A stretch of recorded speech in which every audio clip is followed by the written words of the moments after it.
What's up, on Power Ass Group? Today's video, we're tinkering with the Cherokee again. We're going to talk about wiring harness, where things go, how to figure out where it goes. I ran a compression check and I want to talk about what I found. I'm not going to go through the process of showing you how to do a compression check. That's going to be on the next video. And so, let's quit talking about it. You'll see what's on it. Peace. Let's roll. Out here tinkering with the Cherokee again. Got me some battery cable ends. Dad had an extra battery up there, and so we can turn the engine over. And before we start turning everything over, do a compression check. And with the compression checker here, I went ahead and checked all the head bolts, and it was a good thing I did too, because they were only torqued about 65 pounds. So I went through all the head bolts. They're all torqued 110 pounds now. Since we got a good seal on the head gasket now, since they're all torqued, we went ahead and started spinning the motor over and doing a compression check on them. I couldn't get to number one because this adapter just wouldn't fit down inside there. Number two, I only had about 20-25 pounds. That ain't good. That is really not good. The rest of them had between 80 to 125 pounds from there on back. Again, not knowing what number one is. So number two, I got me some little bit of transmission fluid, put down inside there, turn it over a few times with the transmission fluid, get around the cylinder, the piston rings. Then done another compression check on it. I got it up to about 80 pounds that time. So that tells me that the rings in number two cylinder are pretty well done for. Now, does that mean I have to put another engine in it right now? Not necessarily, because the engine in my 91 right there, number 6 cylinder, is just about non-existent. I have to pull the plug, number 6 cylinder out of it every so often, change the plug. It's got so much oil getting past the rings. But you know, if I keep it the same for a daily driver, which I plan on it, there will be another engine being put into it, and I'll show you guys how to build the engine and all that good fun stuff when that time comes. Also, here's my dipstick. It was broken off. The handle is like way down yonder somewhere. So I did a little hole in it, put me a little hook. I could pull it out. It had oil in it. Oh, it needs an oil change because the oil's black as it can be. Definitely needs an oil change. But that's not really my... I just want to make sure there's oil in it before I start spinning it over, trying to start it and all that kind of fun stuff. So where am I at right now? I'd kind of like to hear this thing run. Now, every time I turn the key on the fuel rail, I push the Schrader valve to see if I had any fuel pressure. I got no fuel pressure whatsoever. Now, there could be a couple reasons for that. I'm not 100% familiar with this ignition system on these Jeeps, because this is a 97 model, so it's an OBD2 Jeep, okay? OBD1s, if you don't have fuel pressure, no fuel pump, that could be camshaft position sensors not triggering the ASD relay, blah, blah, blah, blah. There's a few things that could cause that on an OBD1 system. Being an OBD2, I'm not 100% sure, but a lot of times the ignition systems on these Jeeps, or should I say the whole wiring harness and the ECM stuff like that, each sensor is dependent upon each other. If it doesn't complete the circuit to the ECM, some things just don't turn on. So, notice the wiring harness? They ain't jacked hooked up on this side of the engine. So I'm going to go ahead and snap all the harness together and see if it changes, you know, me getting fuel pressure or not. And if it don't, that'd be another issue I'll have to chase. Of course, it'll be another video for you guys. But even though I don't have a fan belt and power steering pump, I mean, I got nothing but bare crank hanging out down here. If it'll start, I'll start it, but I just won't let it run long. That's all it boils down to. If you start one with no water pump, you just want to hear it start up and shut it down. That's all you want to do. Don't let it keep running and burn the motor up. Somebody's got to call me out. You keep saying motor, it's an engine, it's an engine. Oh, get over it, it'll be okay. And he just unplugged all the plug wires, so I got to look up the firing order and do all that. Yay, fun. So first thing I'm going to do, I'm going to go ahead and snap all these sensors and together. Now, one thing about it, if you take your wiring harness, literally take your wiring harness like this, pick it up, drop it, okay?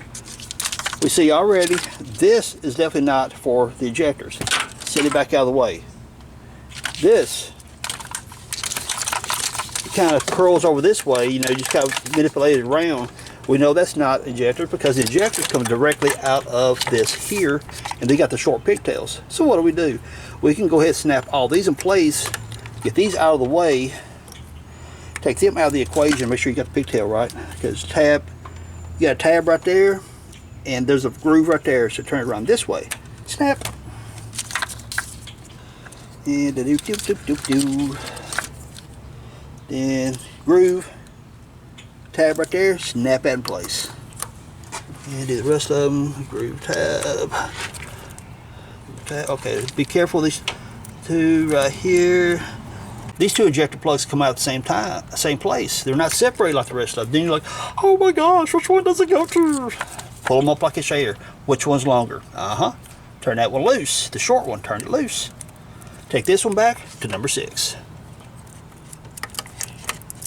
And this one will be number 5. Now this right here comes over here and it's broke. So I gotta get another temp sensor. And this, it's a 4-prong round.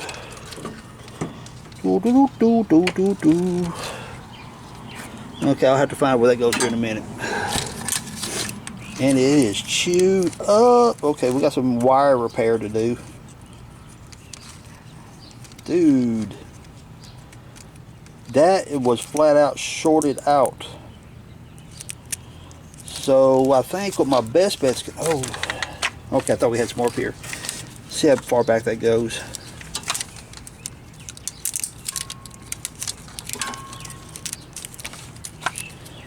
I'm holding the camera with one hand and trying to work with the other, and it's not working very well.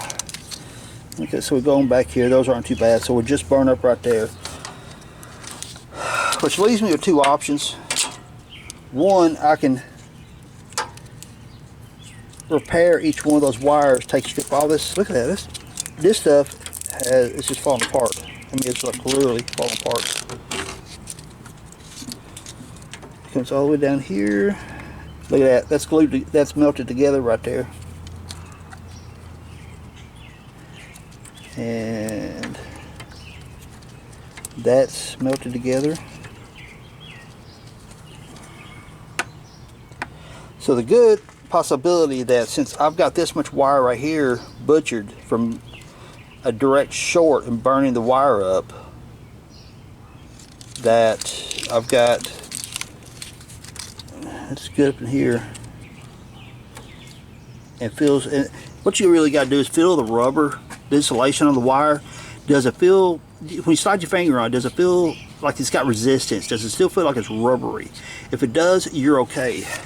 Because right through here feels good. I come down through here and that feels hard and brittle. Like right here, if I bend it, the insulation's cracking. So that means the insulation's bad. And as I come further down, the insulation's starting to feel better. Here, here, here. So that stretch of wire right there, I could cut and splice it back together and fix it. Well, probably what I'll do is my next junkyard run, I'll find this pigtail right here, and I'm just going to cut it out of the Jeep and just replace that whole section right there. So, yeah, buddy, ain't that just fun? So, what we got back here? 3-prong. That is going to go on our throttle position sensor. Snap! How do I know this? Okay, one thing you got to look at whenever you're doing this harness like this that's just laying loose and you're not familiar with the vehicle, you can't get it wrong. You literally cannot get this wrong, because each plug has these tabs, its own individual shapes. Some have 3 prongs, some have 2, some have 4, whatever. And say for instance this plug here that's all butchered, it's a 4-prong, but look, it goes by 2 by 2. This is a 3, they go in a line. That was a 2, but they go in line. That was a 3, they go in line. But look at the tabs. See a tab here? Tab here, it's in the middle too, but look at that. They're 2 different sizes. One's a 2, one's a 3, so on and so on. My point is, automotive manufacturers design these harnesses and the sensors to be only fit, it only fit the throttle position sensor. It only fits idle air control, whatever. And here's your TPS. Only one plug will fit one device or one sensor. So you cannot get it wrong. So you look at the shape of it, say, oh yeah, it goes right there. And see, since that one's about a round 2-pin, that's gonna be my temp sensor, I bet you. You look right here, tabs in the middle, it's about the right size, it's a 2-pin. Let me situate my harness to where the wire's not stressed. Stressed doesn't mean I'm pulling on it hard or anything like that. Let's just get back here. Look at that. Snap. Okay, we got a 4-pin. And I bet you that one is for my idle air control. It's gonna go there. That 3-pin. That's gonna be my throttle position sensor. And so also look at your tab here, and does your locking. So you got to turn it around this way. Get in here. Come on, snap. There it goes. So we got that one, this one, and which way does it go? There. It's got to be somewhere close right here. Okay, let me find this one real quick because I'm like trying to look through the viewfinder, make sure I keep you guys in frame and doing this, and I don't do well. My attention span goes berserk. So be right back. So there we go, we found it. That is the crankshaft position sensor heading down that way, and the sensor was actually hanging off between the brake line and the firewall, hiding from me. So I found that. We got that in place. It's all plugged up. Got that side all plugged up. There goes the temp sensor. Obviously I need to go get another one. I've got another 4.0 sitting over there. I may drop the one off that. And look at this right here. Number one, I need to figure out where it even goes. Looks like some vehicles have a pressure sensor on the power steering pump. I'm not sure if it's what that is or not.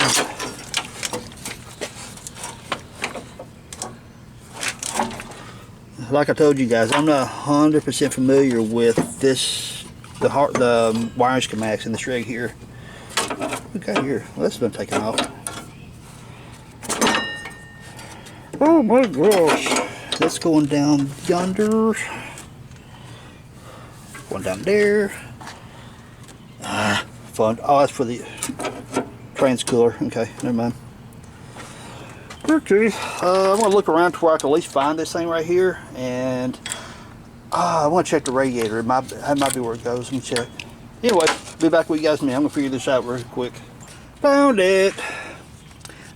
I saw something laying down there on the frame. Like, what is that? And picked it up, and that's for the O2 sensor. So that plug snapped right there, and that's for the O2.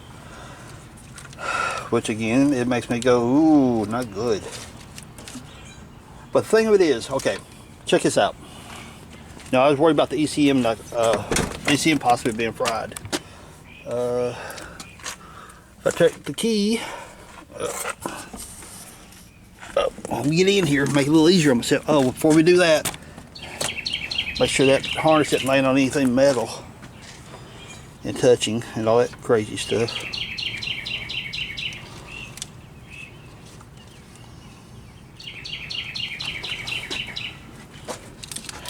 Get over here, and there, and don't touch, no touchy, no touchy. There, okay, no touchy. Alright, all you people out there with kids, what movie is that from? No touchy. Alright. Beep, beep, beep. So we fired up, we got check. Oh, that ain't good. Anyway, so we got check engine light, that's on. On the OBD1 systems, if your check engine light does not come on, that means, daggone it.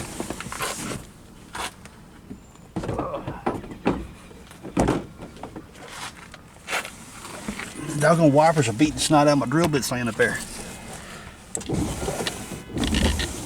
What? There. Maybe that's good. I said that, where was I? On the OBD1 systems, on my YJs, if your check engine light does not come on, that pretty well guarantees that your ECM is dead. Dude, quit. So we have check engine light. That gives me a ray of hope. And dude, quit it. Uh-oh, we got a bulb out somewhere. Blinky, blinky.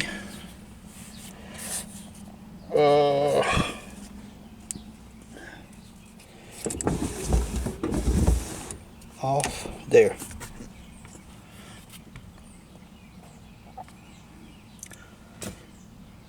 So, I mean, we got voltage showing over here. Obviously, we're out of gas. Yeah, some of y'all caught that. My wipers were going. I kept fooling with things over here. I was thinking about another car apparently, because right there's where your wipers are on the XJ. So, yeah, I was goofed up. Now that we have all the pertinent wiring hooked up, and I turned the key on a couple times, do I have fuel pressure? Nope, still ain't got no fuel pressure. Oh, that ain't good. Time for some diagnostic checks. So come over here, we'll take this, open this up. And let's see, fuel pump, fuel pump. Which one's the fuel pump?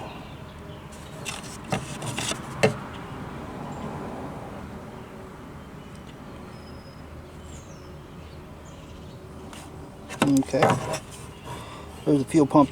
See, this is the fuel pump relay. Auto shutdown relay. Cooling fan, which I didn't even get. I need to check with her so she's got the shroud, see if it's got the fan.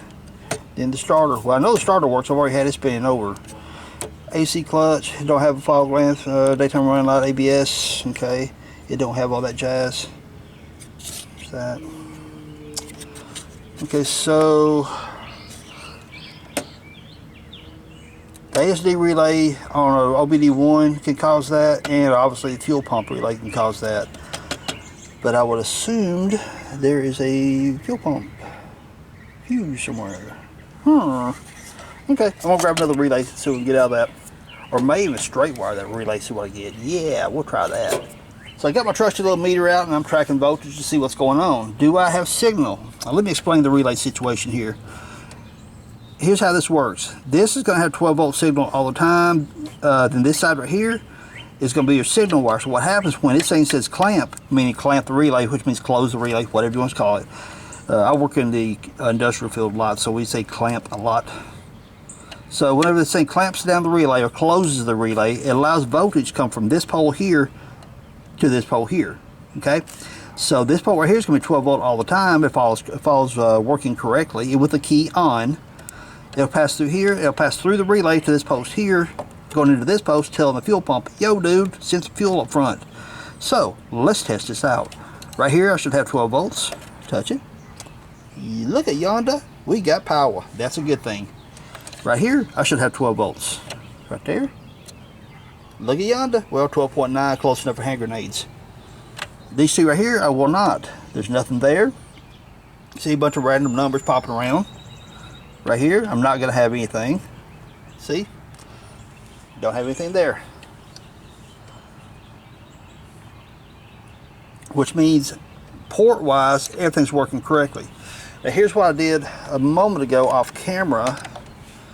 I done lost it. What I do with it? I took a heavy gauge piece of wire and I jumped from here to there. That's simulating exactly what the relay does. When the relay closes or clamps, it closes up the signal between this pole and this pole here, telling the relay to, hey, close up the relay, send me some power. So it sends up 12 volts from here to that. So by taking a piece of wire and going from pole to pole here, that should keep the fuel pump on and send me pressure over on the fuel rail. So I did that, and I still had no fuel pressure over on the relay. So what does that mean? To be honest with you, it probably means it's out of gas, huh? So I have any gas at the moment. Well, it's in a gas can. I got the lawnmower gas, but you don't want to put that in there. And so I'm going to get my gas can, put some go-go juice in there, and see if I get fuel pressure up front. Don't overlook the simplest things, because it's so simple. It's so easy to say, oh my gosh, I got no fuel pressure. Now what do I do? And you're chasing your tail, trying to figure all this stuff out. All the time it was out of gas. So I'm going to put some go-go juice in the tank, and we'll try it again. I'll give you all a little tip. Whenever you're in the junkyard, you need cut out some of these pigtails. Oftentimes they're really good for diagnosing issues with sensors and stuff like that. So I've got a few videos where I showed how to test sensors, and these little plugs come in super handy. Like my box used to be used to be in the pharmacy. That's it. for distributing medications. They trashed them all and said, no, no, no, no, no, no, I want those. Sorts out all my nuts and bolts here. Pretty sweet. And this is going to be, oh, let's go miscellaneous crap in it right now. Got some copper fittings there. But my electrical connectors, electrical stuff back there. Pretty cool. So if you can get hold of these cars like this, they awesome. Want a random MacGyver tip for scapping spark plugs? Right there. Sawzall blade. Depending on the brand, they're between 35 and 40 thousandths thick. Proper gap on a 4.0 is 35 thousandths. Right there. Or you can actually use a filler gauge, but I seen that laying there and I knew how thick they were, so I did it. So now y'all gonna be talking smack. You need to be using a filler gauge. You need to be using a filler gauge. Well, hey, I'm kind of like the roadkill version of you know, YouTube channels. Now here's my throttle and cruise control cable, and basically what you do is you say, where does this go? You look at your linkage and say, hey, you know, go ahead and snap this one on there, snap this one on there, and you can pretty much see where the bracket falls. Right there, and right back here, and of course the other leg is somewhere down there. There it is, right there beside that injector. So again, whenever you have a vehicle that's kind of disassembled, you can often get them for a killer deal. And I don't know if I said it in any of the past videos, but I only paid $300 for this rig. But well, when you pay so little money for something, you're kind of getting what you paid for, you know. So I got to put this on junk together. So basically, okay, you know, the throttle cables, stuff like that, come over to the throttle body. Just kind of drop it. And you say, okay, that's about close. And you look, okay, look, there's a bolt hole there. And that kind of in position with that, because my cable ends are right there. So kind of come down. Oh, look at that. It just falls right in place. My cables are good. There, right there. Cables, hoses, wiring harness, stuff like that. They tend to, because of all the heat cycles and positioning and what bolts are holding them in place, whatever. Wiring harnesses, hoses, and cables, stuff like that. Oftentimes you can just pick them up and just drop them on top of the engine by memory of heat cycles, and they'll kind of mold themselves to where they go. Therefore, having a memory of about where they need to go if you just drop them. As you've seen when I've done the wiring harness here, I just kind of dropped it down, and okay, all my ejectors come across here because that's the right pigtail length coming off the harness here. And I'll move this out of the way for conversation's sake here.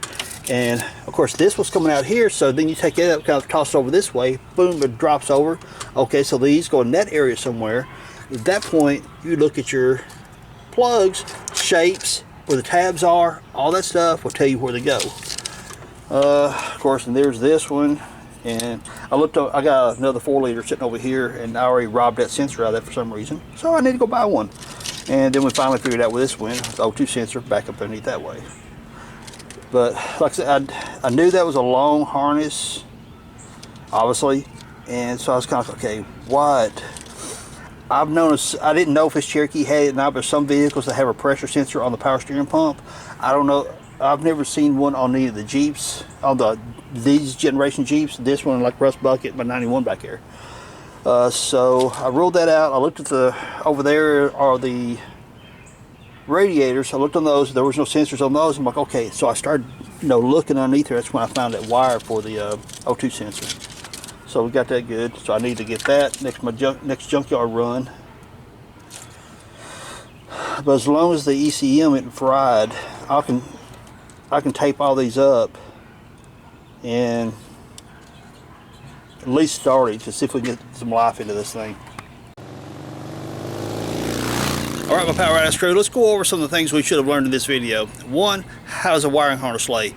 Most of the time, like I mentioned, because of heat cycling and the way the harnesses are built and stuff, you pick them up, drop them, they'll fall in the vicinity of where they originally were. From that point, look at your tabs, look at the shapes, look at the sizes, all that stuff. You can pretty well pick out each plug one at a time where they need to plug in at. And that same goes for cables, the same goes for hoses. Oftentimes, they'll fall where they originally came from. Because oftentimes, you get no junker like this right here that has been taken apart and you need to figure out how to put it back together. That's one of those tips that comes in very handy because wiring harnesses can be very intimidating. You got plugs, you got wires everywhere. Where's it go? Where's it go? Where's it go? Heck, you haven't seen, I haven't showed you guys I couldn't figure out where that 1/4 pin, that burn up wire was going. I could have edited all that out, made it look like I know everything. I don't. And that's why I'm always straight up and real with my videos. I don't know everything. Like I said, this right here is an OBD2 rig. I'm very familiar with the OBD1s. So I'm kind of going through a little bit of learning curve myself with this one. So with my learning curve, I'll figure things out. I'll show you guys how I figure things out, so you guys can learn from that too. Makes sense? All right, I hope so. Now, I realized in this video that we talked about compression, how number 2 cylinder seemed to be pretty well dead. I couldn't test number 1 because the pressure tube, or whatever you want to call it on it, they wouldn't reach past the AC compressor and all that stuff. I've got another compression tester on the way, and as soon as it arrives, I'll show you how to use that one. I've got one around here somewhere, or I may have loaned it out. I thought I knew where it was at, because I got one drawer that in my shop that all those specialty tools I keep in that one drawer. So I don't know, I'm very forgetful if I loaned it out to somebody and never came back, or I put it somewhere where I would remember where it goes. You know how that goes. So I've got another one on the way. I'll show you guys how to do first a compression check. Now, compression checks are really only good for quick diagnosis, okay? Meaning blown head gasket, valve stuck open, or various different things like that. Now, to really know what kind of condition your engine's in, you need to do a leak down test, which we'll do that also in the next video. Cool? Cool. So everyone, if you enjoyed this video, hit that thumbs up. Subscribe if you haven't, because you don't want to miss these tutorial videos of Cherokees, Wranglers, and, well, heck, I've done motorcycles. I've done a couple cars. Automotive stuff, fabrication stuff. Hit that subscribe button so you don't miss that stuff. Thumbs up, subscribe if you haven't. Leave some cool comments down below. Peace. Later, y'all.